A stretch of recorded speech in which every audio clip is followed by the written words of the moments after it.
we're going to review the Jinhao X750. Stay tuned. For custom sneakers, clothes, and collectibles like Supreme, check out sneakerpickers.com. Alright. What do we got here?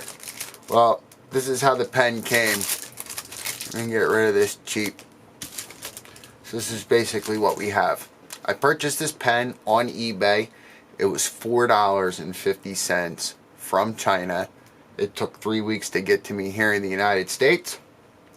This is the Jinhao X750. They call it the red ice flower fountain pen with the .7 broad nib. It supposedly has 18 karat gold plate, and silver trim on it.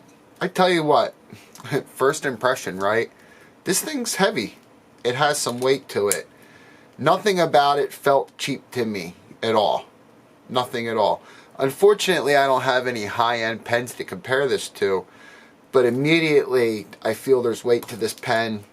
I pull the cap off. It's like a nice sturdy click. It's on there good. I want to see, does it fit on the other end? Certainly it fits on the other end. I don't know if I'd actually put that on there while writing. Maybe, maybe not. Because you do get that little bit of extension. When I open it up and take a closer look at it, I notice that the nib head here, it definitely does look wider than my usual Muji pen, I guess you would say. Alright, well, look, first things first. Like any pen, good maintenance. When you first get it, you need to clean that metal part right there real good. You want to get any of those factory oils off of there, any finger oils, anything like that, or else the pen's not going to work properly. So go ahead and wipe down your tip. Just be very, very, very careful when you're doing this. Make sure it's all nice and clean, and we'll go from there. Alright, now that I have my nib clean, let me open this up. Whoa! It didn't come with any cartridges or anything. It actually came with the cartridge converter. So instead of a cartridge, we're using this thing right here. Alright, and you just keep filling it up. Bloop, bloop, bloop, bloop. What you do is you turn it like this. Alright, and the ink goes in there, and then you bloop, plug it in your pen. You just put that in the ink down there, screw circular, and it sucks it right up, just like that. It's a beautiful thing, right? So that actually worked pretty good. It worked first shot. Got it right in there. Now, let's see, I got a little dot hanging out. Let me get rid of that dot. You don't want any overflow when you put that in there. You want to keep this nice and clean on the outside. This way you keep your pen nice and clean, and you don't have any issues later on down the line. You'll see there's a little insert deal there. We're just going to push that right in. It's nice and snug. Don't go spinning this thing, you're done. Alright? And then we want to take this and screw it back on. Again, I want to note that this is nice and heavy. These parts are sturdy. They seem to be quality. I don't think we're going to have any issues with this pen. It does not seem like a cheap pen. For $4.50, I actually like it. It's solid. But how does it write? That's the question.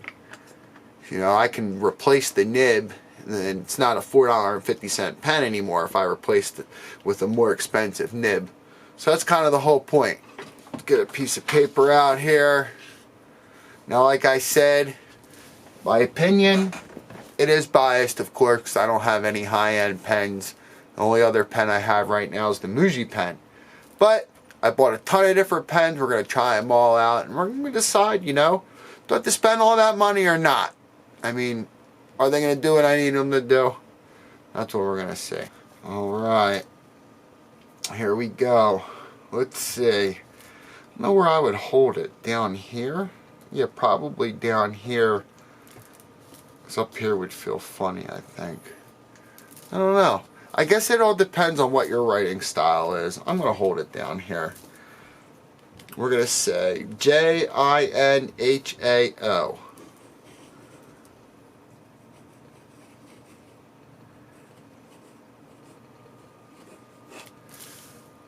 That wasn't the most beautiful writing there.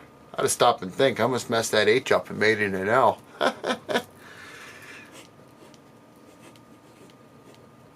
And I'm just using regular sketch paper. Seems to be working pretty good here. Red ice flower. Red ice flower. Guess who's over here? Baby Ninja. Bailey's on my lap. Baby Ninja's up on, he's up on the ledge, like right next to the, what, here he comes. Ready, he's looking. It never fails. What are you doing? You come and see me every time we make a video. Yes, he does. Alright, so what do you think, Baby Ninja? You like this one? It's a 0.7 broad nib. Now, when we compare nibs, look at my Muji on the left compared to the Jinhao on the right. That nib's definitely much wider. So here is the 0.5 and here is the 0.7. So it does give you a broader line, about 0.2 bigger. I would agree. So you need that little bit wider line. This is perfect. Now, like I said, there is some weight. I guess I'd have to get used to it. I'm so used to this Muji pen now. It might be tough for me to get used to something like this, but you know what? I'm going to give it a shot. I think it writes great.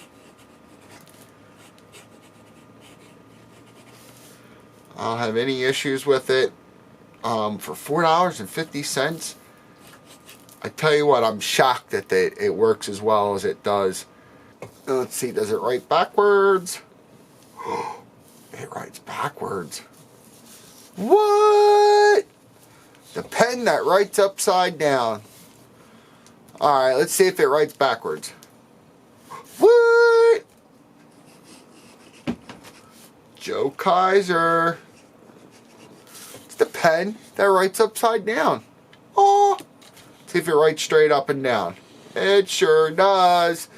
So sometimes you can't get pens to do that for whatever reason. They won't write backwards. They won't write. They only write on a certain angle. I feel like this one, no matter which angle I raise it to,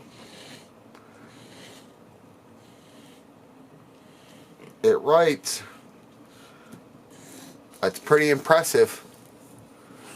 That's pretty impressive. Come on, we're gonna do your paw. Give me the paw. Give me the paw. Come on, we're going to trace it. Come on. And that's all I got for today. Have a good day. Have a good night. Have a good whatever it is, wherever you're at. And I'll see you on the next video. Peace.